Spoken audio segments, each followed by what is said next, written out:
માને કદી દોષ નથી દેખાતો, પણ ઘણીવાર સંતાનોને મામા દોષ દેખાય છે. એ બહુ મોટી કરુણા છે.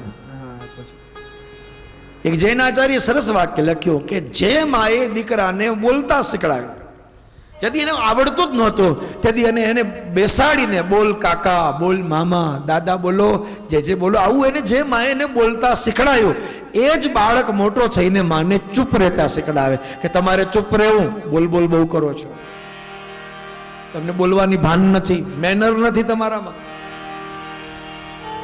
મહેમાનો સામે કેમ બોલાય તમને ક્યાં ખબર પડે છે.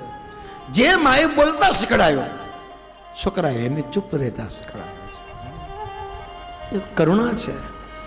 માં જાણે જ છે અને છતાં પણ એના સ્નેહને, એના પ્રેમને ક્યારેય રોકી નથી શકતી. એનું નામ માં છે. ફરીને યાદ કરીશ ભાઈ કે માં એ આકૃતિ નથી, માં એ પ્રકૃતિ છે.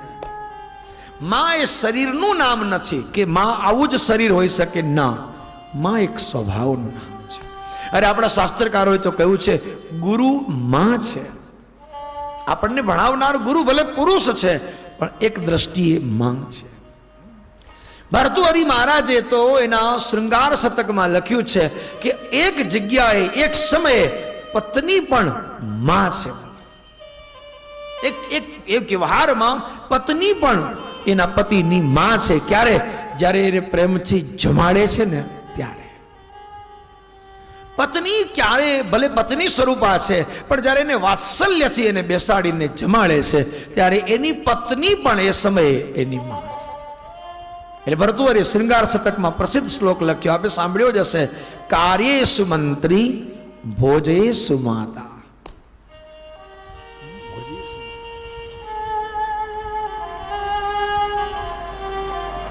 ભોજનના સમય માતા છે.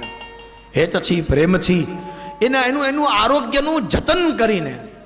તમને ભલે મીઠાઈ ભાવે છે, પણ ડોક્ટરની મનાઈ છે નહીં આપું, ભલે તમને ભાવે.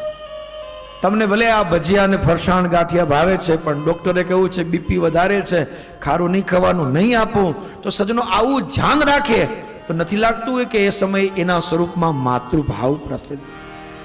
આરોગ્યની ચિંતા રાખીને, એના ભોજનની કાળજી રાખીને, અરે એ બધા ભલે જમતા હોય પણ એનું અલગ કાઢે, એને આ નહીં અપાયો, એને મનાઈ છે, એને તો આવું જ ખાવું પડે, આ કાળજી રાખીને જે જમાડે તો એ સમય પૂરતી પત્ની પણ માતા છે. ભોજેષુ માતા. ભર્તૃહરિ મહારાજે કઈ લખવા ખાતર થોડું લખ્યું છે, એ પાછળ કેટલા સરસ પત્નીના 4 સ્વરૂપ બતાવ્યા છે. આ 4 ભાવ જેનામાં હોય એને જ પત્ની બનાવે.